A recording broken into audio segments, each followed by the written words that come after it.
Good morning, কেমন আছো সবাই? আশা করি সবাই অনেক ভালো আছো। আমরাও ভালো আছি। তো এই যে দেখো সকালবেলা, তো সকাল থেকে আজ ব্লগটা শুরু করছি। তো সকালে মা ঘুম থেকে উঠে আগে পূজাটা দিয়ে নিছে, তারপরে রান্না বান্নাটাও সেরে নিছে। তো মাঝখানে আরও বাসি কাজকর্ম সব কিছুই সারা হয়ে গেছে, তো সেগুলো তোমাদের সাথে শেয়ার করিনি। তো এই যে দেখো আমাদের আজ কী কী রান্না বান্না হয়েছে। তো ওই যে পুঁই শাকের তরকারি, তারপরে ঝিঙ্গা ভাজি, আর কালকে যে মাংস রান্না করছিলাম তো ওইটাই ছিল। তো ওইটাই আর কিছু রান্না বান্না হয়নি।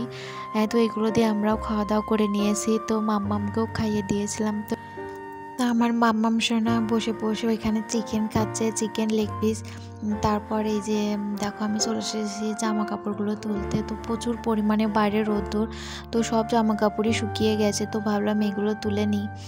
তো এই যে দেখো এখন সবগুলো জামা কাপড়ই তুলে নেব। তো কি দু একটা একটু হালকা হালকা ভেজা আছে, তো ওইগুলো ঘরে মেলে দেব, তো শুকিয়ে যাবে। তো এই যে দেখো সবগুলো জামা কাপড়ই এখন তুলে নিচ্ছি। তো এখন জামা কাপড়গুলো তুলে যাব মাম্মামকে স্নান করাতে। তো 12:30 বেজেই গেছে হয়তো। তো মাম্মামকে স্নান করাবো, তারপরে খাইয়ে ওকে ঘুম পাড়াবো। তো প্রতিদিনই মাম্মিকে এটা 12টা থেকে 12:30টার মধ্যেই স্নান করিয়ে দিই। তো দু একদিন আবার একটাও বেঁচে যায়।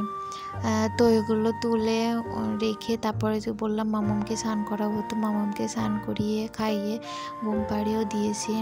তো মাম্মাম প্রতিদিনই দুপুরে ঘুমাই। তো এই অভ্যাসটা আমি মাম্মামকে করিয়েছি। না, ছোটো বাচ্চারা না ঘুমালে আর কি হয় না, ওদের একটু ঘুমের প্রয়োজন আছে। তারপরে এই যে দেখো মাম্মার কিছু জামা কাপড় ছিল, তো সেইগুলো এখন ভাঁজ করে নিচ্ছি। তো বেশি বেশি একটা ছিল না, ওই একটা জামা 2-3টা প্যান্ট, তো এইগুলোই ছিল মাম্মামের জামা কাপড়। তো এইগুলো সুন্দর করে ভাঁজ করে জায়গা মতো গুছিয়ে রেখে দেবো।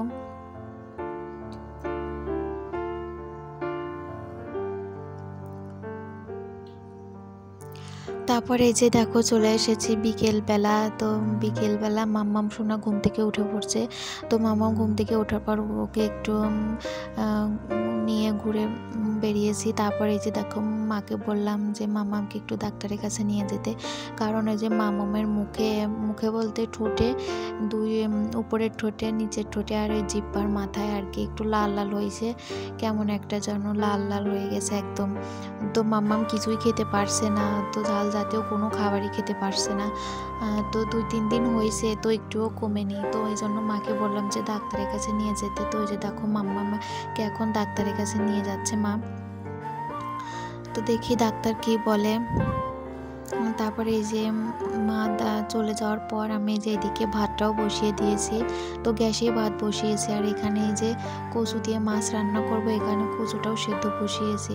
তো কচুটা সেদ্ধ করে না নিলে আর কি সহজে গলে না, এই জন্য সেদ্ধ করে নিয়েছি। তারপর এই যে দেখো তরকারিও কেটে নিয়েছি, ওইদিকে মাছ ভাজবো, এই জন্য লবণ হলুদও মেখে নিয়েছি। আর মাম্মাম সোনাও চলে এসেছে সন্ধ্যা দিয়ে, তারপরে যে রান্নাঘরে আসছি। তো মাম্মাম সোনাও চলে আসছে। তারপরে এই যে দেখো রান্না বান্না করছি। তো মাছটা ভেজে ভাজা হয়ে গেছে। তো এখন যে মাছটা তুলে নিচ্ছি, তুলে তারপরে তরকারিটা আর কি তেলে দেব। তো এই যে দেখো মাছের ঝোল রান্না করব, এই জন্য যে জিরা ফোড়নে দিলাম। তো মরিচটা বেটেই দেব, কাঁচা মরিচটা হালকা একটু ভেজে তারপরে যে বেটে তারপরে তরকারিতে দেব।